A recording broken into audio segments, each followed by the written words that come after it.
আপনি কি জানেন কেন কিছু মানুষকে আমরা বছরের পর বছর মনে রাখি আর কিছু মানুষকে খুব দ্রুত ভুলে যাই?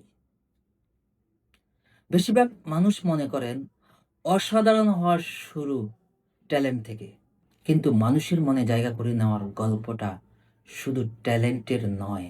আজকের ফাউন্ডার ফ্রেমওয়ার্কে আমরা জানবো আসলে কিসে একজন মানুষকে অবিস্মরণীয় করে তোলে।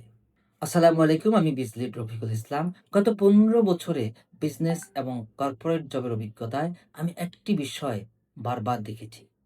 মানুষ সফল মানুষকে দেখে, কিন্তু তার প্রতিদিনের ধারাবাহিক প্রসেসটা দেখে না। আমরা ফলাফল দেখি, কিন্তু অভ্যাসটা দেখি না। রিকগনিশন দেখি, কিন্তু কনসিস্টেন্সি দেখি না। আর এখানেই বেশিরভাগ মানুষ ভুল করে। প্রতিদিন অসংখ্য মানুষ নতুন বিজনেস শুরু করে, নতুন স্কিল শেখা শুরু করে, নতুন অভ্যাস গড়ে তোলার সিদ্ধান্ত নেয়। শুরুটা সবাই করে, কিন্তু শেষ পর্যন্ত খুব কম মানুষই টিকে থাকে। কারণ সমস্যা ট্যালেন্টের নয়, সমস্যা হলো কনসিস্টেন্সির। আমরা প্রায় মোটিভেশনের অপেক্ষা করি, মনে করি মোটিভেশন এলে কাজ শুরু করব। কিন্তু সাকসেস কখনো মোটিভেশন দিয়ে তৈরি হয় না। মোটিভেশন আপনাকে শুরু করায়, কনসিস্টেন্সি আপনাকে গন্তব্যে পৌঁছে দেয়। আর যেদিন মোটিভেশন থাকবে না, সেদিনই বোঝা যাবে আপনি শুধু স্বপ্ন দেখেন না সত্যি কমিটমেন্ট রাখেন। আমি এই চিন্তাটাকে বলি দ্য কনসিস্টেন্সি ফ্রেমওয়ার্ক। কনসিস্টেন্সি আগে, রিকগনিশন পরে। সুতরাং রিকগনিশনের পিছনে না ছুটে কনসিস্টেন্সিতে ফোকাস করুন। রিকগনিশন হবে আপনার ধারাবাহিকতার স্বাভাবিক ফল। একটি গাছ একদিন পানি দিলে বড় হয় না। একটি ব্র্যান্ড শুধু একটি ভালো প্রোডাক্ট দিয়ে তৈরি হয় না। একজন ফাউন্ডার একটি বড় সিদ্ধান্ত দিয়েই পরিচিত হন না। একজন খেলোয়াড়ও প্রতিদিনের অনুশীলন ছাড়া বড় খেলোয়াড় হয়ে ওঠেন না বা কিংবদন্তি হয়ে ওঠেন না। প্রতিদিন একই কমিটমেন্ট নিয়ে ছোট ছোট সঠিক কাজ করে যাওয়ার মধ্যেই একটি অসাধারণ পরিচয় তৈরি হয়। ট্যালেন্ট মানুষকে আপনার দিকে তাকাতে বাধ্য করতে পারে, কিন্তু কনসিস্টেন্সি বছরের পর বছর আপনাকে মনে রাখতে বাধ্য করে। আমি আমার 15 বছরের বিজনেস জার্নিতে একটি বিষয় শিখেছি। কনসিস্টেন্সির সবচেয়ে কঠিন দিক হলো এর ফলাফল শুরুতে দেখা যায় না। আপনি যদি প্রতিদিন 1% উন্নতি করেন, তাহলে দেখবেন আজ হয়তো কেউ খেয়াল করবে না,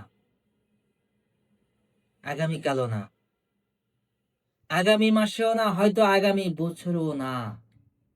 কিন্তু একদিন মানুষ বলবে, ও তো হঠাৎ সফল হয়ে গেল।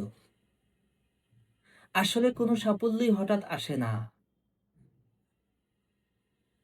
সেই হঠাৎ সফলতার পিছনে লুকিয়ে থাকে হাজার দিনের নীরব কনসিস্টেন্সি। আজ নিজেকে একটি প্রশ্ন করুন, আমি কি এখনো মোটিভেশনের অপেক্ষায় আছি, না এমন একটি সিস্টেম তৈরি করছি যা মোটিভেশন না থাকলেও আমাকে প্রতিদিনের কাজ করতে সাহায্য করবে?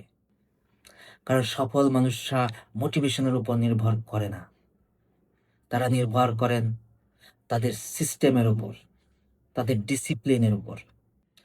আজকের ফাউন্ডার ফ্রেমওয়ার্কে আমরা শিখেছি কনসিস্টেন্সি আগে, রিকগনিশন পরে।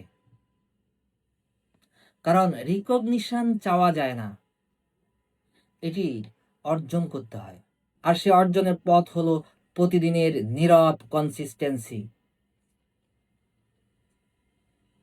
মানুষ একদিনের পারফরমেন্স মনে রাখে না, মানুষ মনে রাখে যারা বছরের পর বছর একই ধারাবাহিকতা ধরে রাখে তাদেরকে। আপনি যদি বিজনেস, লিডারশিপ, ব্র্যান্ড বিল্ডিং এবং একজন ফাউন্ডারের বাস্তব চিন্তাধারা শিখতে চান, তাহলে এখনই ফলো করুন। প্রতিটি ভিডিওতে আমি একটি ফাউন্ডার ফ্রেমওয়ার্ক শেয়ার করি, যা শুধু বিজনেস নয়, আপনার চিন্তার ধরনও পাল্টে দিতে পারে। আমি বিজলিট রফিকুল ইসলাম।